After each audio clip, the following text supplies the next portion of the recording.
3PNR with Adam R.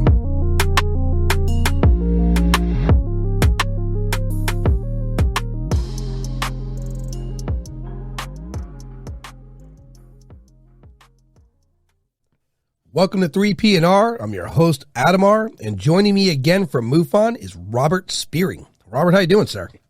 I'm doing fine. How are you, Am? Doing well. Glad to have you back. I've been nonstop researching and watching videos and reading materials and data. And I said this to a few guests. I've been at war with skeptics. And this is through, blogs and Reddit and other sites.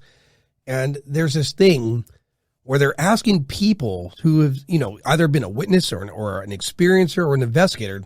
They're saying it's not good enough and I need you to prove to me this is real, where I believe if they want to do that, they too should go out there and do the work to disprove if it's not real. It's not fair to sit on the couch and point a finger. Would you agree?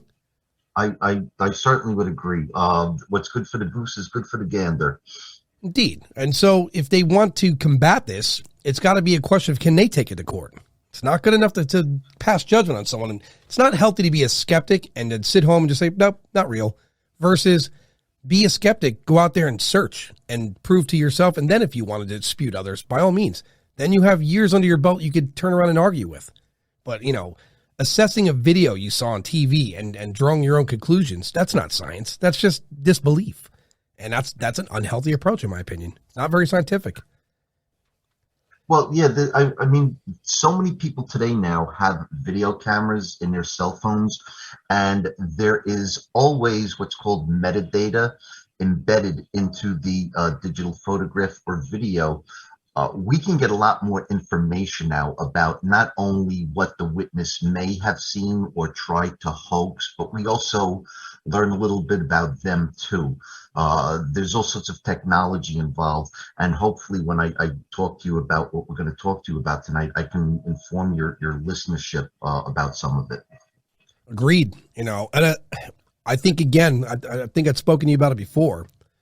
I think this closure is being sped up by the government. And I say this because private industry is going to space and technology is starting to increase, and really high-end technologies that, once upon a time, the average person couldn't own. We could own it now. It's possible. Even in some of the videos I've watched, people are starting to use FLIR. They're purchasing FLIR. There's a guy out there, David Olson. He's a paranormal guy. I talked to him a lot. This guy's got a crazy investment in equipment. So it's going to be that the investigator is going to have the resources to maybe see what it is the military's been seeing. Because a lot of this is very sophisticated cameras the military uses and equipment that they're detecting us with. And again, if this gets into civilian hands, it's going to change the game a little bit. Yeah, for sure. I've been telling a lot of people that AI, which has been, previously only in the realm of the military or big business since its conception and implementation, within a few years is going to be available to the average Joe that's investigating UFOs. And what may have taken months, if not years, of research could possibly be done in minutes. And I can't imagine what patterns we're going to find out in the near future. With FLIR cameras, I wanted to say something. It's not a real FLIR. It's a heat-seeking camera that you can attach to your own iPhone. You can get them off Amazon. Let me tell you, I love this thing. It captures all sorts of movement at night, interesting things in the sky, and it's called, I think it's called the FLIR 1 camera. And I would encourage people who are interested in watching the sky or just looking to see what's out in the middle of the forest in the middle of the night to pick up one of those. Agreed. I'm going to have to get one of those because, that you're talking about some optical that can see things naked eyes can't see. It's tremendous. And fairly inexpensive, too. It's definitely within reach of most people. It just clips onto the bottom of your iPhone. It's amazing. What do they have that for, like video cameras? I imagine they would. I believe they do, yes. Yeah, I'm going to have to invest. Again, when I get out in the world and do the documentary I plan to do, I have a list of equipment. Douglas Wilson has put me in check, right? As far as what I need to have on me. And then with my own research, I now know I got to step up the game. Because if I'm going to go out there and look, I got to make sure I'm being responsible and having every base covered. Mm-hmm. So that being said, jump into this. And I don't know why this is. Maybe it's because it's pushback from, I don't know, maybe their belief system, but a lot of people still don't think UFOs are real at all. And for me, there's always been evidence for years, tremendous evidence. But after the videos of 2017 from the military, how is it possible people still don't think this is a real thing? Yes, and the thing is, it's a constantly evolving phenomenon. I can tell you with a fair amount of confidence that what people were seeing in the 40s, 50s, and 60s seems to be dramatically different from what we're seeing today. And it makes me wonder if the purported UFOs and purported aliens that we saw 60 years ago may have been done with their mission, and new species are coming to visit our planets. Or maybe they just update their models every year, like we update our cars, I agree. I've been saying this a lot. Like us, we a Honda from 1980 and a Honda from today look very different. And so you have to evolve your technology. That's part of being an intelligent species, is making sure the things that work well, sure, they work well, but you're going to want to remodel them. They're going to repurpose, and not every vehicle has the same purpose. Big part of this too, and I'll let you hear this. I've said it a few times on the podcast. I tend to believe that one species got here a very long time ago, and they utilized the smaller gray aliens are an advanced biological robot. And now they're renting these out to other species that have come along, and they're telling them, like, look, man, you can't go down there and interfere with these people. They're crazy. Like, look what they do to themselves. Really interesting stuff. So you could rent our little gray guys. They're field proven, right? They've been doing it for years, and the people down there are becoming more acclimated with seeing these things. So instead of shocking with new species, rent these and go do whatever study you please. And here are the guidelines and rules that you shouldn't break. I mean, does that sound? I think that's something we would do. That's very interesting. Yes, that is very commercially oriented. And who's to say, what a society on the other planet might be like? They may be incredibly similar to us in their methods, their societies, their way of thinking. And, they may be consumers and sellers of goods just like us, only they're doing it on an intergalactic basis. Right. Yeah. I mean, I've heard people say this a lot. They're like, they're going to protect us from nuclear war. I don't know that they're interested in protecting us because they care.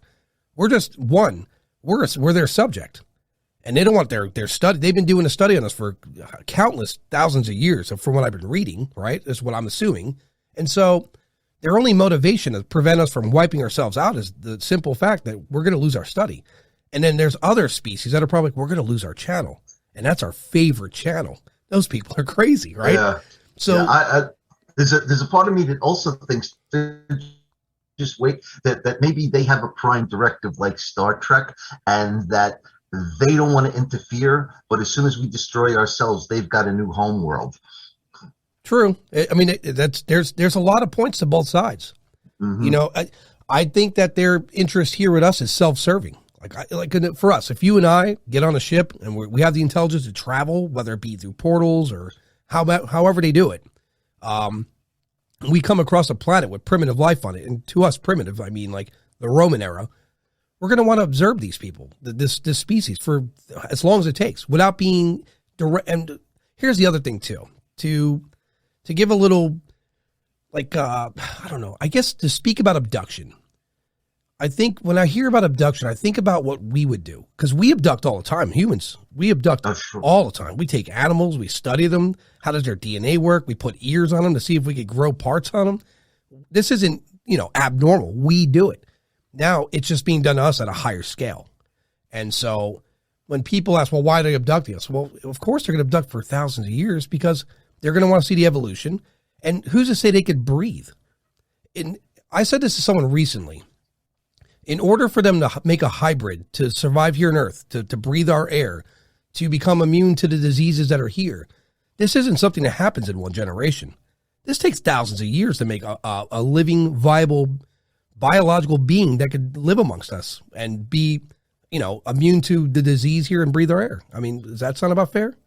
It does sound fair, and there's also the theories that modern man just popped up out of nowhere about 300,000 years ago, and coincidentally, Neanderthals and Cro-Magnon man disappeared at about the same time, and it's like there are no fossils for us prior as modern humans to 300 years ago. So I personally believe that we have been manipulated and that we are hybrids possibly from an experiment from long ago, and it's just continuing today, and it's in a different phase. I have to agree with you a little bit there. I'll tell you why. If you look at the advances that we've had since, I don't know, 100 years ago, it's insane. And prior to that, look at the ancient Greeks and their remarkable inventions. And then it stopped one day. And I remember being fascinated. I was watching a documentary and all the inventions that Greeks were working on. I mean, thousands of years ago. And I had to ask, like, well, why did that stop? And it turned out Rome invaded with Catholicism, and that stuff was witchcraft, right? And so essentially organized religion put a stop to our technology. We're 2,000 years behind where we would be if we didn't have that. And so did they genetically enhance us a bit? I have to think they did, because that leap from Cro-Magnon man until what modern man is, like, I still don't believe that they found an actual missing link, right? I do not think they're even close to finding an actual missing link. They keep claiming they find parts and stuff that brings them closer to closer, but I don't think they're going to find the link. That's just my personal opinion. Right. Now look at modern day vegetables and fruits. They don't look anything like they were in the beginning. We modified that to our likings. I was reading a study about tomatoes. Tomatoes way back when, and tomatoes today are completely different things. Same with carrots. Carrots are not orange by natural. We manipulated that. So if we're doing that, and this is before we had today's science, imagine what a higher intelligence was doing with us with their advanced science. Oh, for sure. I mean, today I just read last week that we've in Florida or in Texas, they've released genetically modified mosquitoes, and that Bill Gates had wanted to put COVID vaccines into mosquitoes to basically inoculate everybody, whether we wanted to or not. The science is madness, but it just shows how much we manipulate our natural environment. I mean, my kids, when they go to buy a candy bar now, you look on it, this product contains bioengineered ingredients. God only knows what an advanced race that came here thousands of years ago could have done. And to get to your point about we're 2,000 years behind, you consider that the Library of Alexandria, the center of knowledge in the ancient world, was burned to the ground. I've read that we could have been on the moon for 600 years already had that not happened. Yeah, it's very discouraging. And, it always seems to stem back to some form of like control from us, from humanity. I say this a lot too, and I'm going to say it till I die. Religion's a good thing. It has a good message equally amongst all religions until a very charismatic, self-serving person takes the helm. And then it's serving one person or one deity or one ideology. And before you know it, it's suppressing new ideas because we got to maintain control. There's no way we're going to let them run. It's saddening that we have so much. I read something and I was blown away by this. We have lost knowledge. Like if you compare what the Egyptians knew and then civilizations prior to that, the Sumerians had tablets that spoke about our solar system in great detail with none of today's technology. Somewhere down the line, knowledge was lost, right? I mean, it scares me to think this. Oh yeah, for sure. They had methods that we don't even understand what they did. What was the name of that computer that they found at the bottom of the Aegean Sea? Yeah, that's shipwreck. That's what led me down that rabbit hole about learning more about ancient Greek inventions. They had clocks that worked pretty well on hydraulic pressures. It was remarkable. Their temple doors would use hydraulics to open and close these massive 30-foot tall doors. And then there's the Baghdad battery. Was the pyramid itself some sort of energy generating machine? It's amazing. Yeah, funny you should say. If you get 432 hertz through a speaker and put sand or powder onto a sheet of metal, the vibrations of that most will always form a triangle almost every time. And then you look at the pyramid, as you said, and even the pyramid itself looks remarkably close to something we would use in technology to harness energy and what was it? The sound waves inside of it. It had like a weird vibration and a balance to it.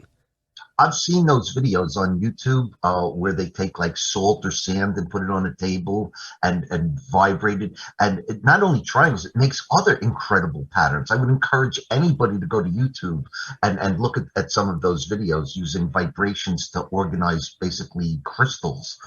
Yeah, and remarkably geometric to perfection, right? And these are sound waves. So there's something that the ancients knew that we lost. Because everything that they did in the ancient times, pyramid and otherwise, they seem to link up with some way that would be able to harness sound waves and energy. And somehow we don't get it today, and that bugs me too. Like, so definitely, we are an experiment by an advanced. In my opinion, we're definitely an experiment of something more advanced. We did not make the jump from Cro-Magnon man to modern man, and somehow we're missing that part of us. We're finding dinosaurs from millions of years ago. And so for us to not be able to find this quote unquote missing link, I don't know. That's got to be concerned. Some people have got to take note of that. That's why I even listen to Graham Hancock a lot too. And he talks about civilizations that pre-exist what we know.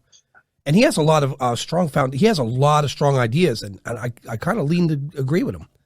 Yeah, I think he's very legitimate. I've seen some YouTube videos and I've read some of his stuff about, pre-flood civilizations that may have been worldwide, not just, Greece or Rome, but a civilization that was worldwide before the flood that was trading across oceans with each other. Yeah. I listened to someone recently on YouTube. Astrum is, I think, the channel. I really like that guy. I can't remember his last name, but I know the show's called Astrum.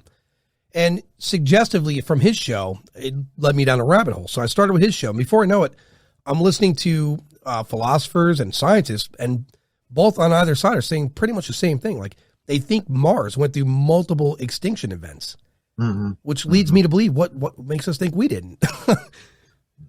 Right. What's the professor's name? Brandenburg? Have you ever heard of Professor Brandenburg, who believed that there were nuclear explosions on Mars, like artificially manufactured explosions? I read that. I did read that. And it's not till we have boots on the ground up there to examine this adequately that we're going to I think we're going to discover more than just pre-existing life, but we're going to see the demise of the planet, probably by a species. Ultimately, like, I think Mars just either maybe the sun contracted or it just moved out of its Goldilocks zone, but it definitely was habitable at some point. And there's no question of that. It looks like it's by design. If you look at our solar system, it looks like it's been engineered by an architect. And I said this last night, our moon. I never realized our moon and its size to our planet is rare in our solar system. It's unseen. It's almost like it was put there because, you have the way it affects our tides, and then you have the solar eclipses and the lunar eclipses, and it's like it literally looks like it's running like a clock. So yeah, and I'll tell you something else about the moon. When you see, like, what are they called? Occultations, from the word occult. When a planet moves in front of the sun, it's always much smaller than the sun. It is a 1 in like a trillion coincidence that when our moon, which is only 300,000 miles out from us, passes in front of the sun, which is 93 million miles away, that they're the exact same size. The odds of that happening naturally are off the scale as impossible. It's perplexing. Like, it seems like it's by design. Yes. There's an architect there, Yep. Now I'm just reading studies that we crashed part of the moon lander to the moon, and then the moon rang like a bell. You're correct. Yes. And this isn't hollow. Yeah, this isn't conspiracy. The astronauts witnessed this. This is something that happened, and so then it leads you to believe, well, what's inside the moon? Mm-hmm. And so for our guests that are visiting us, and if you look at the way things work, you see these Navy pilots. They see something coming from 80,000 feet to 0 feet at the surface of the water. Something's below the water to greet it, to I believe to transfer it to another place beneath the earth, right? And maybe it's going from one base to another base. We could be like, you ever seen a movie? What was that show? The Truman Show. Yes. Right. Yes. Great movie. Maybe we're being observed from the moon, right? It could be their substation. Because again, how perfect is the moon? No one ever speaks of that. I think there's a movie coming out very soon, if it's not out now, called Moonfall or something about the moon is a spaceship. I don't know if you heard that. It's called Moonfall, I believe. Moonfall. I'll write that down. I keep seeing trailers for it. They actually get inside the moon, and it's like a giant spaceship or something. Oh, I did see a trailer for that. I did. Yeah. I anticipate watching now because, again, and I don't want to jump on the bandwagon and be like a conspiracist, but it just seems so strange how mechanical everything seems to work. It takes one planet in our solar system to maybe not do its exact job, and it could affect all of us, every planet in every way. It gives you a lot to think about. It's like a dance, but the moons of Mars are interesting too. They're much smaller than our moon. Yeah. But scientists didn't see them till I think 150 years ago. Did they just arrive? Some people speculated that they're artificial. And back in either the 80s or the 90s, the Russians sent a probe to Phobos. And just as it was arriving, it was taking pictures. A shadow came over it that could be seen on the surface of the moon below, and boom, that was the end of that probe. Nobody ever knew what happened to it. But it snapped a picture of a giant shadow of something that had to be coming over the top of the probe, and the shadow was like 20 miles long on the surface, 2,000 feet long on the surface. I mean, that's, it's funny to say, you don't read very much about Phobos either. Our ground rover took one picture of it going around, but I'm going to have to look more into Phobos. It may very well be. It could be like, again, when you're an advanced life form and you want to minimize your presence, you could utilize things that look like rock to make make us think it's something other than. Mm-hmm. Like the thing that was it a Muamua that flew by? It's got scientists thinking about it, and one in particular is he's full steam ahead looking into that. It seemed like it was intelligently moving. So if I'm an advanced life form, and I want to make something that's going to make the journey through space to both minimize the appearance of what it is and also minimize damage to it, why not a rocky surface? I believe you're talking about that asteroid that came from outside our solar system. Yeah. Onamura. Yeah, Dr. Avi Loeb. Yeah. He thinks it's artificial, and there's actually some discussion that within, I believe, 15 years, if we launched a probe, we could actually catch up with it to actually see if it is artificial. I hope we do. I mean, what's to lose, right? It's in the name of science anyway. And Avi's he's pretty firm on it. I was reading some of the articles with him. He's steadfast. He's not retracting in any way. So, and what he says makes sense. I'm not a scientist, but when I hear him speak, it's compelling because he says it with confidence. Right, and he's Harvard, right? He's no dummy. No, you don't go to Harvard because you did okay in high school and you knew a couple of people. It takes a lot to get into that school. So moving forward, let's talk about this first video, the Delaware video. And for those listening, it'll be on the YouTube. You'll see it in the actual video. And for those of you who are listening on Spotify, my apologies, you got to go to YouTube to watch the video. But in any regard, I'll start off. So here's this first one, and this is the one where I guess it's materializing and dematerializing. Is that fair to say? It's not that it's dematerializing. It changes shape, and it's a very peculiar object with the streamers coming off it. It's a deep maroon red. We lose some quality here looking at this video. This witness actually filmed 3 separate videos of this object basically shape shifting. It was taken down in Delaware, and the reason we're talking about these tonight is that We're going to be presenting at the MUFON Symposium in July, which is going to be in Denver this year, the 5 top cases for MUFON from last year, 2021. This is one of the finalists, and it is certainly a mysterious object. All of the cases that we do present this coming July, we have come to conclusions about, and we have come to a conclusion about this, but I can't tell you because I need some of your audience to go to the symposium in Denver to find out what it is. I agree. It's looking at this video, it's got like a trail it's leaving, it seems. Mm-hmm. And there's two more videos like this that are about 45 seconds long each. And that's not small, by the way, because now I just got a reference point in the background, something in the background. That is not small. That's pretty, that's pretty significant in size for the distance he's zooming into. And there's a house. Yeah, that's got some size to it. And it's definitely not behaving like an airplane. It's certainly not a kite. It's got a smoke trail. Well, if not a smoke trail, tentacles. Oh yeah, no, almost like it's alive. That's really weird. That video's captured my attention significantly. The person that turned this in, is he remaining anonymous or no? Well, they're anonymous to the public. When somebody submits a report to MUFON, they click a box. Do you want to remain anonymous or don't you? We know who they are so that we can contact them, but anonymity is one of our selling points, asking people when they submit a UFO report. We will keep you anonymous if you want, if you fear ridicule or retaliation from the government or anything else that might go through a witness's mind. Right. What is your take on that object? What do I think? Yeah. I believe that there may be a logical explanation for it.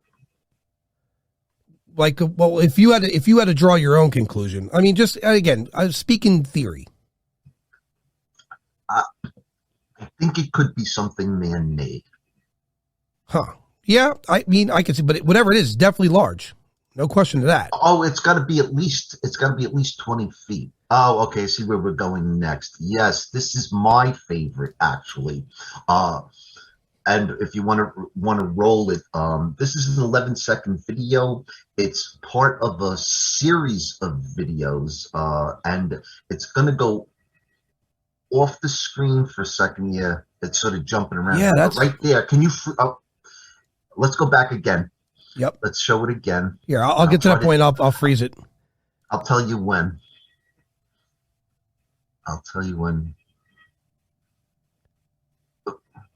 Okay, get ready. A little bit more. There, stop. Oh, a little too late. Yeah, Okay, let me describe this. This case was submitted to us by a hiker. He was in a very remote location called Crystal Lake up in Washington State. He was miles and miles away from any civilization. The object... Now, he's looking down at this, right? He's up at the top of a mountain. Oh, okay. What's great about the metadata in videos now is that we can go into this video, look at the exact geospatial location, the day, the time. We know everything about this fellow, and we concluded that he really was at Crystal Lake in the middle of nowhere seeing this object. In the other videos that we have of this, the object actually hovers over the water for a good 40 seconds. If this was a wind-blown object, it would not stay in one place over the lake. We knew it was about 10 feet off the surface because it has a shadow. The individual also took photographs of this object, and at one point, it seems like it's got a long tail coming off the back of it. So we didn't know what to do with this one. The first thing we thought of was that it was some sort of water sampling drone, and that maybe there was a park ranger around. It's sort of a pillow shape of like a 1950s pillow with a big button in the middle. Right. That's what it looks like. It is definitely metallic, and we thought it might be a drone. They had a perfect view of it right there. We called the Department of Ecology for Washington State. They looked at the video. They came back and told us it's not a drone because we don't use drones for water sample collection. We thought it might be debris, but debris won't hover over one spot for 40 seconds, and it may have even hovered longer. That's just when the film ends. It also seems like it has a tail in some of the photographs, but we can't see if it's a quadcopter. There's no propellers on this thing, And the water's not being disrupted, by the way. No, and it is absolutely square, and it bevels in towards the middle. And it's rotating too. So here's the other thing for reference. I'm looking at the rocks. It's definitely larger than what we think it is. Like It's the size. It would have been equal to a goodly sized drone. Okay, right. For that, the type that scientists would use, but it's not. We went through a database of drones. We found zero that looks like this thing. Yeah, and even a modern day drone, I don't think it can rotate like that. No, and if it was a balloon, it would not hover over one spot Right. for almost a minute. Wind or no wind, it's going to move. And it's absolutely still in the other video we have for this. So if you're going to ask me what my opinion is on this one, Yeah. this one I believe is an unknown. Yeah, I would say because it's rotating. And again, for those that are listening on YouTube, I'll have it in there. It'll go in the order we speak of them. It's rotating. It's not disturbing the water. I'm looking at the view, and there's rocks off to the left-hand side. Those are big rocks. And the contrast of it tells me it's not small. If I had to say, I don't know, like probably like 6 feet in length, maybe? I'd say between 3 and 6 feet. Yeah, I mean, it makes me want to go out there and look at these things, man. It's got to be. And it's definitely metallic. Yeah, you can see the shimmer come off it. Yeah. Yeah, there's no question. And where he is right now, that is very remote. So there's no question to me. I don't know. How often are you getting videos like this? We get 10,000 cases. I look at probably, I'd say about maybe 6,000 of them have photographs or videos attached with them. And I pretty much look at almost all 6,000. Wow. trying to find 5 really interesting ones that are either so unusual but we figure them out, or they're so unusual that we can't figure them out. You're a busy guy.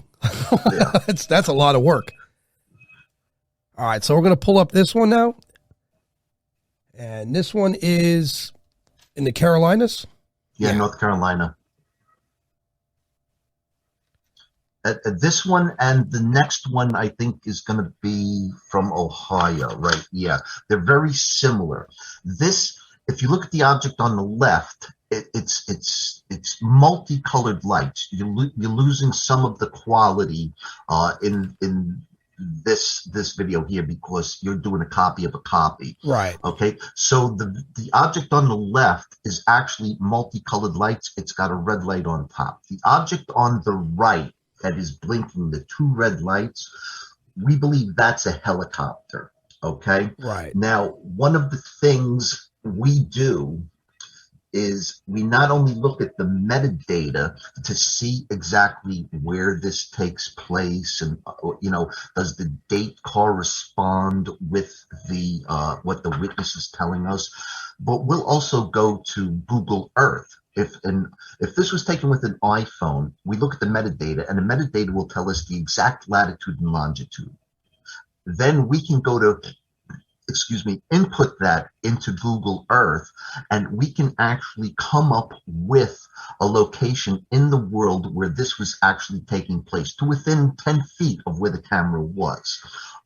So we know the terrain, we know the town, and we have this exotic series of lights moving slowly across the sky. We do know what it might be, but I can't really tell you. I want to keep the suspense going. No, yeah, And I get it. It's very the next video too. It's large too. By the way, that's not. These are not small objects. I will tell you that we know that this is a very, very large object. Okay, one of the biggest things that could absolutely fly. All right, that's how big it is. Yeah, I mean, I'm looking at the house. I'm using reference points, right? Even though it's nighttime, I see the house, I see the power lines. If that's a helicopter light to the right hand side, that object is dwarfing it significantly. Yes, So, the helicopter is in the foreground. The helicopter is closer to the camera, much closer than the rotating lights are. Okay? wow, Yeah. that's a pretty compelling video. And I believe the next one you're going to show is Ohio. Ohio, yeah. Here, I'll pull it up now. This is I think the most fun video, especially because just listening to the witnesses. Let's play through it once and just listen to the witnesses. They crack me up. It's two young guys in a car. Oh, I got to see if I get the audio to that. You know, I can pull your version of it up. Oh, okay. And in the meantime, if you want to try to do that, I'll just say that this was taken Christmas time in Ohio. Two young guys are driving in a car, and they, from a far distance. Oh, here it is, the audio. Okay. Hanging out there in the fucking sky.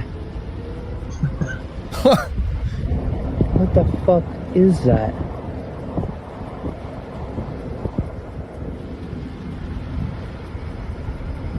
What the fuck is that?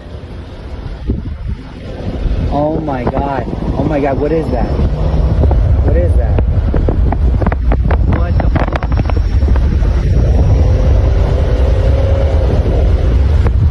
I'm a weirdo. I'd be driving right to that.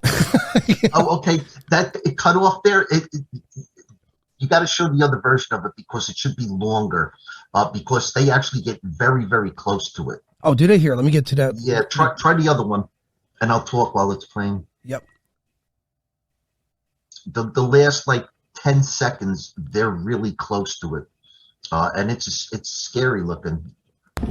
Here, let me get to that. Let me move it up to that. Okay, oh wow, yeah. Look at that. What the hell? Like that?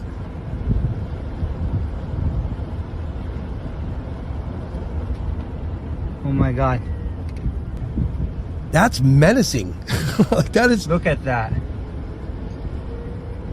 And I will tell you that, like in the other video, these two objects are massive. Massive. Oh my god. Yeah, I mean, that's huge. Did they film more to that, or did they just? That's where they cut off. That's where they cut off. Yeah, but you can feel the excitement in their voice. He speeds up because he doesn't want to lose it. They go past houses with Christmas lights, so we know that the day that they're telling us is true. We went into the metadata, and we know exactly where they are. Yeah, and again, you see that barn? And for reference, those lights, and that's enormous because you can see the barn for reference for distance anyway. As far as what I consider them to be, they're pretty big. And they're flying in tandem with each other. And what's getting my attention is the breathing of these two boys. Yeah, you can tell that they're having an adrenaline dump. Yes, for sure. That's this is the funniest UFO witness video I have ever seen. Just listening to them, they're so enjoyable. That's, I mean, I'm a crazy person. I would be probably, I don't know. I would have went right to them. Like I probably wouldn't be here today. Mm-hmm. So all right, let's do. You have another one here, Hong Kong. Yes. Now this one went viral all over the internet, all over the world. So I can tell you what the disposition is for this one. All right. And I'll explain. I'll put the audio on this one too. Whoa.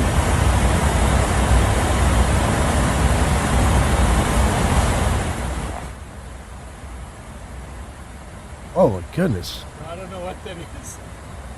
That is some weird shit. Ryanair 2735, contact Ho 120, that's Oh, these are pilots. Yes. 12007, good day, Ryanair 2735. Only MUFON analyzed what the pilots and the ground control were talking about. All of the debunkers and what they just took a guess at what this was. Right.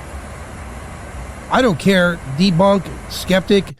They're flying in perfect order at a very high altitude, very well lit.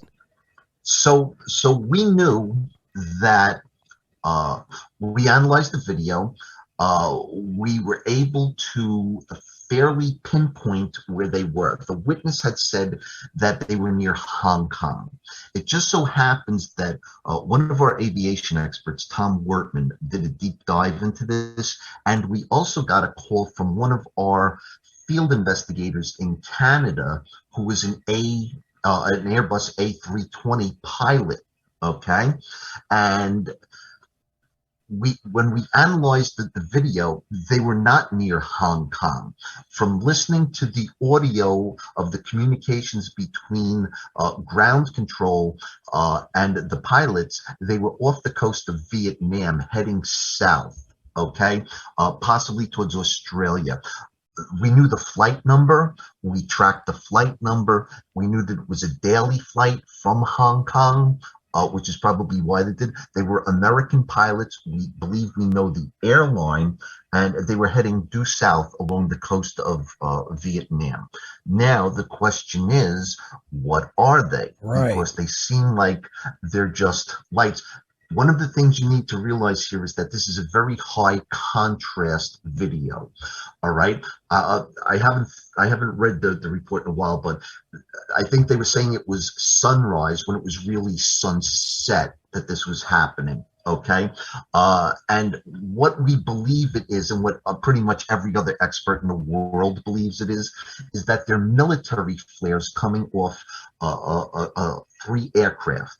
Okay, possibly right. Chinese, possibly Vietnamese military, and they're shooting flares. Okay, the reason military aircraft would use flares would be to confuse a heat-seeking missile. All right? This is why you see them appearing and disappearing in sequence, because a flare, at most, a military flare will only stay lit 2 minutes. In this case, they're only staying lit maybe 30, 40 seconds before one goes out and the plane gives off another one. Probably because of the high altitude, lack of oxygen?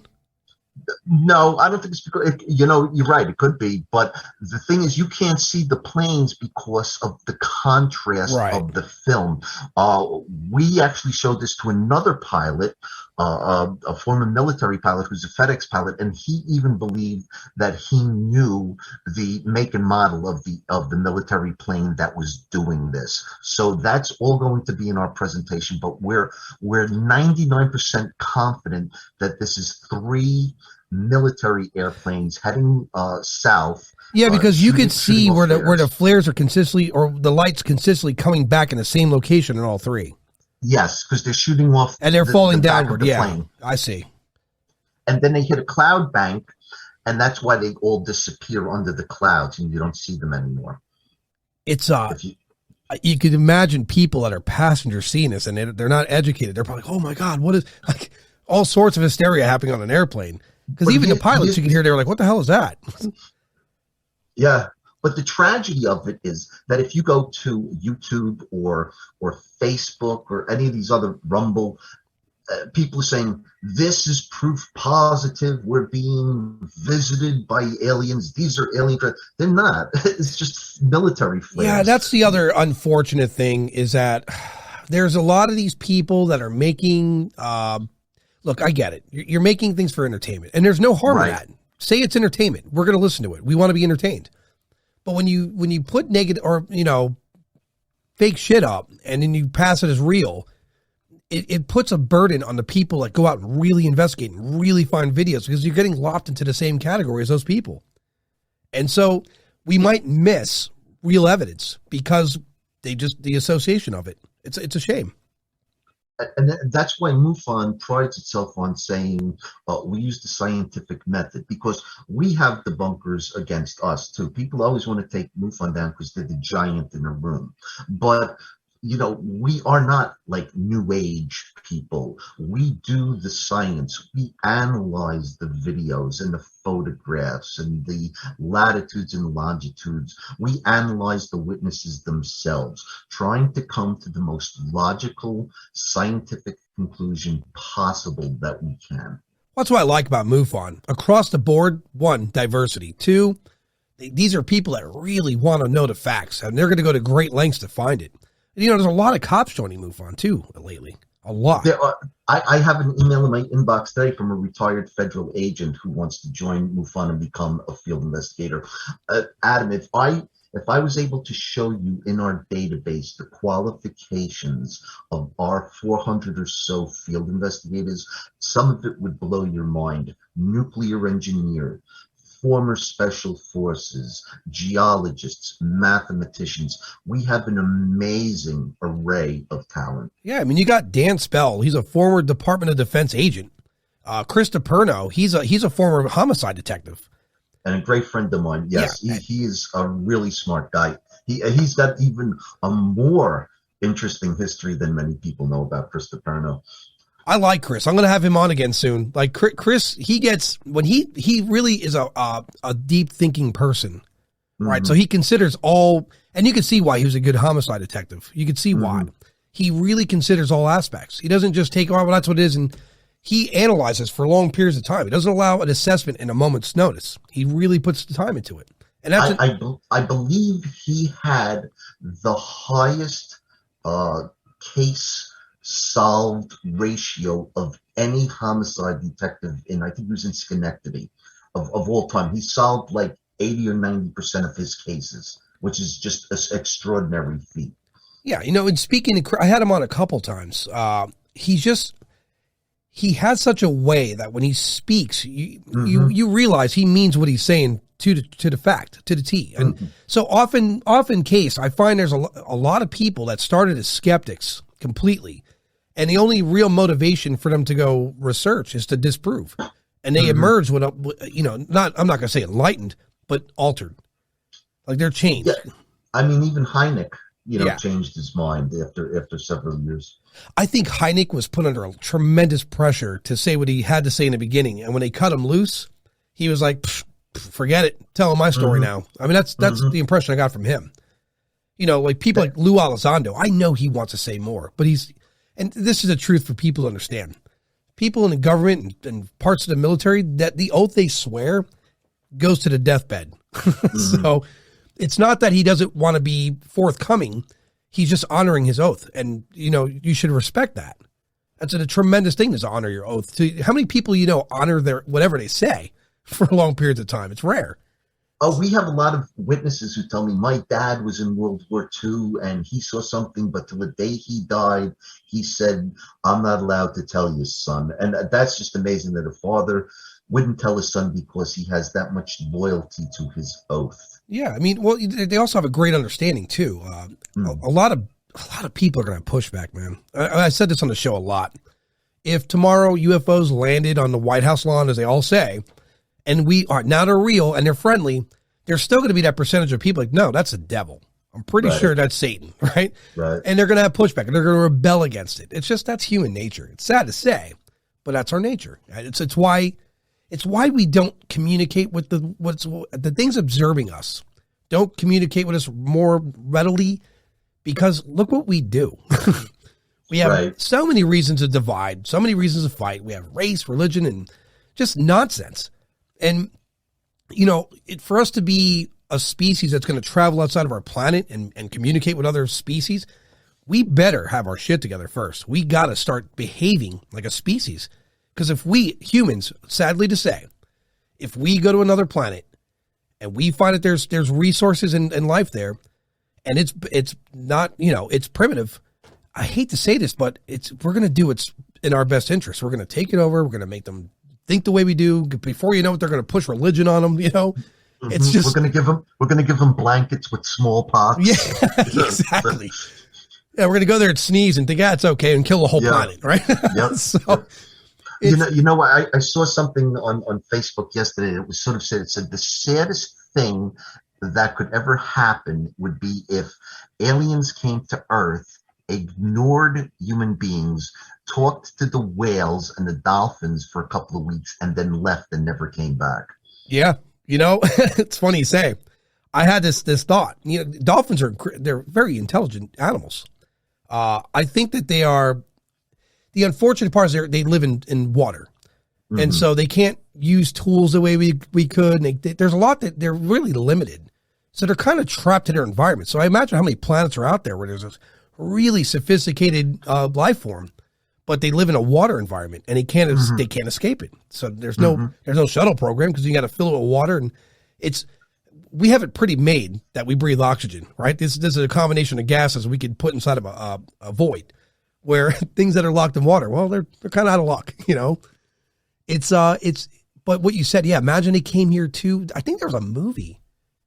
No, it wasn't in fact, I'm thinking of Star Trek. It's when they were coming to save whales, I believe it was. Oh, that was the third Star Trek movie. Yes. Yeah. Yeah. With the original cast. I remember that movie. That was a very, very funny movie. That was their funniest Star Trek movie. Yeah. But imagine they came here or even, I read a meme once where aliens came here and they were legitimately only interested in our produce. That's it. So they were trying to avoid us this whole time, and they were trying to figure out, well, how are they eating the produce? And so that was their motivation to study us. How do we digest this great produce? Mm-hmm. Well, that's what. Remember Benny and Barney Hill? Barney had Barney had false teeth. Right. So when the aliens took out his false teeth, they were like amazed, and they ran into the other room where Betty was, and they were trying to pull her real teeth out of her mouth. That's insanity. There's like these Facebook groups. One's UFO hunters. It's on Facebook. I go to these groups to kind of see what stories I could find or what rabbit holes. And for the most part, you find the average stuff, but then every so often you'll find this nugget. And it started with me learning something about an astronaut, something he saw. I was like, well, it sounds like it could be. And before you know it, I'm in this rabbit hole one night. And it turns out like some of the astronauts were really saying that they saw things outside on the moon. Like they were seeing things coming to and from them or moving through the I'm not going to say the space, but the air of the moon, like moving around. They were seeing craft there. And I wonder, why wasn't that not spoken about more? Why is it not focused on? Right. I believe it was Armstrong said something like, my God, they're big. And no one's ever quite sure what he may have been talking about. I think they cut the feed or something at that point. But I will tell you that Gordon Cooper, probably more than any other astronaut, even Edgar Mitchell, Gordon Cooper saw things. Gordon Cooper photographed things. And his cameras were confiscated. He saw things land at military bases. He saw things in the air when he was a fighter jet pilot. If you're really interested in what astronauts saw, Gordon Cooper is the place to start. I'm going to have to read about it. Because again, a lot of these little Facebook groups, again, I don't read things like, oh my God, the headline. I don't do headlines. I got to dig. But every so often they'll present something and it'll put me down a wormhole. It looks fantastic and sensationalized until you really start going into the history of it. And maybe not as fantastic as it seemed in the headline, but there's something there. And yeah, Gordon Cooper's definitely one of the names I read about.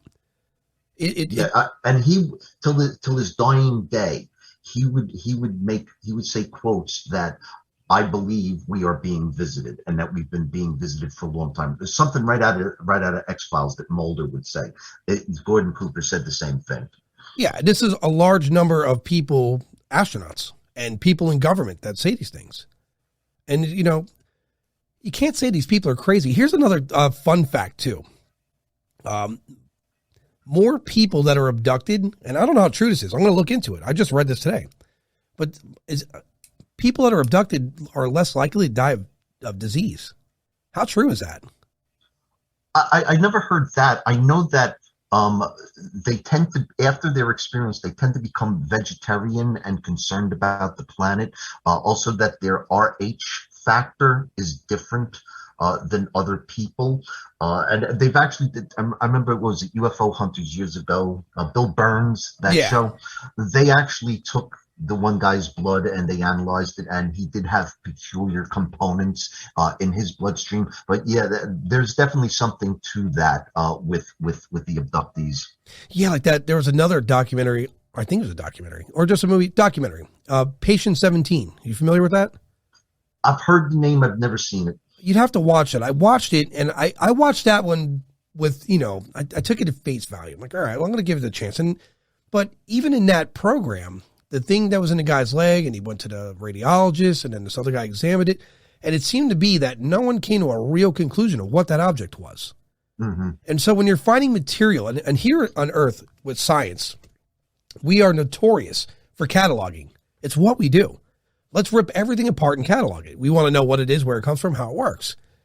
Why is it that these little pieces of material we can't seem to identify if we have this crazy database? Right. I saw Daryl Sims speak many years ago, and he brought his collection of implants that had been removed from people, and it was a fascinating little box of things. But the majority of the objects were very small, incredibly hard metal balls that were taken out of people's noses. And I could not figure out for the life of me what the purpose of these things were, because it didn't seem like there were any internal components. And I'm thinking maybe it was some sort of tracking device.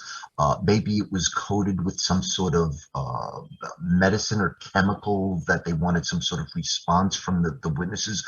But the majority of these implants were little hard balls, slightly bigger than BBs. Yeah, and some of them are admitting radio waves. Yes, I heard that too. Is that natural? I mean, I don't know enough about that part of science, but I don't know that's naturally occurring in just regular rocks and materials here on Earth, right? Well, everything has a small amount of electromagnetism, everything in the universe. Right. But I'm assuming these things, what you're telling me about, we're giving off higher frequencies and more energy than nature would naturally. Yeah, that's got my. So there's a lot of little things. Eventually I'm gonna go into the field, right? I'm gonna do the documentary. I'm gonna podcast on the road. I'm a different kind of person. You know what I mean, Robert? I'm gonna be running at things if I can help it, because I will never sleep well unless I put everything I got into just touching it. And it might be my demise. I might end up like Travis Walton, where you get hurt and they have to fix you. Because that's my my thought is like National Geographic's. We can observe nature. We just can't get involved no matter what's happening unless we hit them with our car. Now we're obligated at that point. Right. So I'm going to get out there and search. Some of these cases, they baffle me. I've walked away from more documentaries confused than I did enriched, right? Suggestively for you in your field and what you're searching, what are you finding more of?